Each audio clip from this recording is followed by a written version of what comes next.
SCP-6789. Zapravo krivi naziv, ispričavam se. Siren Head. Mumificirano humanoidno stvorenje koje se zadnjih pola stoljeća kreće u tami. Izvan našeg vida pažljivo promatra. Njegov košati okvir, prekriveno sušenom kožom boje hrđavog metala. Stvorenje koje... What the fuck je to? Ima sirene na glavi. Okej, ovo je strašno. Radiofrekvencijama emitira posljednje sekunde svoje žrtve. Ako niste dio majstrica, klikiće dolje, mislim... Ja se Denzer me natjerao. The fucking Denzer. Nemojte me zezati da niste čuli za ovog Siren Heada. Da vam objasnim malo više ovaj grančic jer vjerujem da mnogi ne znaju o njemu. Umjetnik koji je osmislio ovu šta je trebalo biti? To je krivo ime umjetnika. To nije njegovo ime. Umjetnik koji je izmislio ovog tipa se zove... Znao sam. Zove se Trevor Henderson. To sam znao, to nisam zaboravio usred rečenice. Zvao se... Ne, još uvijek se zove. Zove se...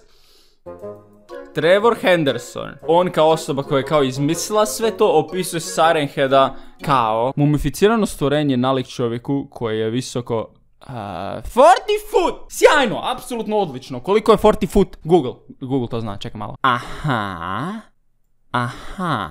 To je 12 metara, visok je 12 metara. Osjećam se kao štrumpf u ovom trenutku, okej. Najpoznatija karakteristika ovog tu motherfuckera, čudovišta. Po tome što ima megafona, ima 2 megafona za glavu. Na glavi. Ima štap za glavu, a na štapu to radi zvuk i to je oni puno pričam. Ljudi ne vole ovu hodajuću sirenu, ali iskreno ja mislim da on bi mogao imati neku svrhu u svom životu. Mislim, znaš ono kad ideš s frendovima van i treba ti zvučnik, ali ga nemaš, ja mislim da bi mogao biti koristan. Možda ne. Ako uzmemo u obzir da gricne svakog na kog naleti i ubije nas. Ajmo to nazvat bonus karakteristikama, okej? Skrenuo sam s priče. Henderson ga opisuje kao agresivnog predatora koji ima visok stupanj inteligencije. Ne, ako te otresnem ciglom po tim sirenama. Vjera bi bolje od mene riješio maturu, da. Opet sam skrenuo moje isprike. Fuck ovo. Njegova mogućnost je da emitira zvukove, oponaša! U skraćenim crtama proizvodi zvuk i glasan je. Stoga, onako, ako naiđete na njega, nekako ste si sami krivi, jer... Pa bili ste upozoreni! Fucking, ovo je ispalo ružno. Poznato je da uhodi svoj plijen danima, dok ih ne ošamuti. Obećam da je ovo zadnja foreka. Znaš, oko muhu! Kad muhu ošamuti škrpo, znaš, fu! Onda ih gricne, kad ih... ošamuti, onda ih gricne, mislim... Zapravo nemojte me slušati, ovo zadnje uopće nisam siguran. Ali ono što znam je da svoje nove žrtve na mami tako... Ovo je bolilo. Tako da im pusti zvukove ljudi, oponaša zvukove ljudi i tako ih namami u šumu. Ili pušta krikove ljudi, prošlih ljudi koji su sada mrtvi, koji su zvali u pomoć. To ne zvuči zabavno, toliko. Ovo je zvučalo puno zabavnije u mojoj glavi. Mislim da ne mora ni spomenuti da ova čačkalica koristi zasjedu da bi uhvatila svoje nove žrtve, nešto plijeni ili... Zasjeda! Živi u ruralnim područjima, napuštenim gradovima, dubokim šumama i takvim stvarima, u takvim elementima i dijelovima živi. Yes, sve to više potvrđuju moju teoriju usamljenosti. Najdrže grickalice su mu planinari, nenapušteni ljudi, izgubljeni ljudi i... Klinci? Okej, gospod, tu povlačimo lajnu, okej, tu malo pretjerali smo. Ajmo smiriti to za 1 stupanj. Možda su sad neki od vas, čekaj malo, stani malo, pa obzirajmo to na sekundicu. Kako ne možeš vidjeti to u grickalicu usred šuma? Pa... Tu postaje komplicirano. Piše da ima mogućnost transformacije u uličnu lampu. To mi je pokvarilo ulične lampe. Govore da se može kretati jako brzo kad nekog lovi, mada ne znam kako to ljudi mogu znati, jer ako te lovio i kreće se jako brzo, kako to možeš znati i bit živ, jer ti nećeš bit živ, bit ćeš mrtav, bit ćeš na trećem, ne znam zašto još uvijek pričam, pričajte vi sada. Ne, seljak, okej. Obično se držim tema kad snimam video, koliko toliko, ali ajmo sad pričati na sekundicu o ovome.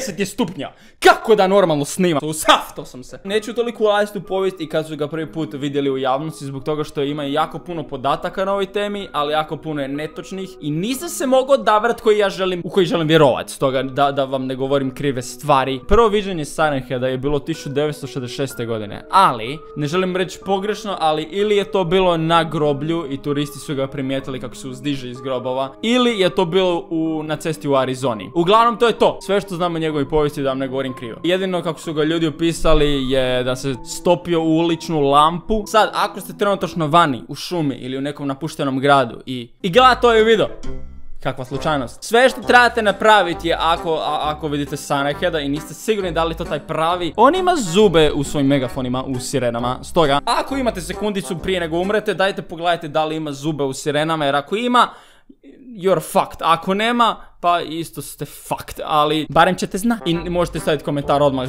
da ja znam, da ne budem bio kao what the fuck se dogodi. Vidite kako se mi dobro organiziramo, to je teamwork. Ništa nije rečeno o ovime, ali ja mislim da znam koji je njegov smrtni neprijatelj. Lampe, jer frajer se druži u šumi sa stablima i grančicama. Znači lampe su mi njegovi neprijatelj, jer, i imam dokaz za to, kao što vidite, stupovi su ga koštali glave. Malo smo se zapetljali, ha? Ovo je bilo okrutno, meni stvarno žao, nadam se da se izvuko iz toga. Svima se dogodi da se zapetljamo kad tad i ono, znaš osjećaj iz toga. Nadam se da si se uspio raspetljati ako gledaš ovo, nemoj gledati ovo, ne živim u Hrvatskoj. Ako se brinete šta možete napraviti da ne budemo svi zajedno njegova zadnja večera, jednostavno je. Budite u kući, ako frajer ima 12 metara, što nisam siguran, ali ako frajer ima 12 metara. Jedini način da ti po 12 metara uđe u kuću je da ide ko stonoga unutra, a do tada to neće se dogoditi. Totalno ga ne primijetim na ovoj slici, ni ovoj, on je neprimjetan i ovdje. Mislim, šta je ovo? To je sjena, ptica, to je velika ptica, big ass motherfucking ptica. Sirenhead u zadnje vrijeme je toliko popularan da su čak napravili par horror igrica o njemu. Da li bi vas zanimalo gledat mene kako prolazim horror igrice? Nemam pojma. Ovo nije bilo u planu videa, ali čak sam našao jedan meme. 2020 je bila tako loša godina. U prosincu stvari će biti bolje. Prosinac. Sirenhead hoda ulicom. Ovo je zabavno. Ovaj umpa lik sa sirenama, to je on. Ovo je o njegovom prirodnom obivalištu, mjestu življi. Kući, njegovoj kući. Ovdje ga je netko pogodio sjekirom u glavu. Ovo je uživo snimka Sirenheada, kako...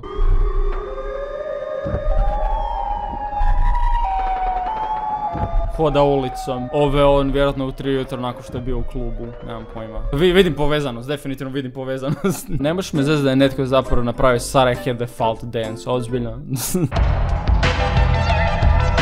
Ovo je doslovno jedini video koji je koliko toliko realan. Da li je stvaran, vjerojatno nije, ali izgleda barem realno, stoga ajmo gledat. Fali mi dosta konteksta u ovom videu, ali čovjek se vratio na neko mjesto koje država štiti ili nešto. I čuje bijeli zvuk, to oni opisuju kao bijeli zvuk, ali to je više kao TV stati kad nema signala na televiziji, onaj kao bijeli zvuk. Vidi ga! Ovo li ga snima, ja bi bježao, evo sad je počeo bježati. Čovjek si uđe u kuću i misli si ono, sad sam na sigurnom. Vidiš samo Sirenheada. Pa jesi, siguran si, ali... nisi. Sve ide super, sve ide savršeno, frajer misli da mu je pobjegao, jer mislim svi bi to mislili. I onda... BAM! Šta se dogodilo? Ovo izgledalo kao da je neko stavio nešto na polu, neku čarapu ili nešto i da je Sirenhead pao preko te čarape. Ne znam više šta da kažemo njemu. Ide Lamp Rave. Ne znam koliko vas igra igrice, ali ako ste ikad igrali League of Legends igricu, morali ste primijetiti da ovaj Sirenhead doslovno je isti Fiddlesticks. Ja se ne šalim, ili je Sirenhead kopirao njega ili su oni kopirali Sirenheada, nešto se ovdje desilo. Iako Sirenhead nije stvaran, to je urbana legenda koja živi i koja je stvorena na internetu i dok god bude bilo ljudi koji vjeruju da on postoji, on će postojati. Ako mnogo ljudi vjeruje u to, onda nekako postoji, ali nikad ga nećete vidjeti. Ovaj video je napravljen isključivo iz zabave. Ne da bi plašio ikoga, zato sve ovo govorim, jer stvarno tome ovo je istinito ako odlučite vjerovati u to, ali da li to radi neku promjenu? Ne. Dođe trenutak kada se pitate da li je sve ovo zapravo bitno, nije, ali onda opet, evo me, tu sam, 32 stupnja! Izvukao sam kraći kraj, kako bi se reklo. Oh my god, what the fuck? Hvala svima na gledanju, vidimo se u sljedećem videu.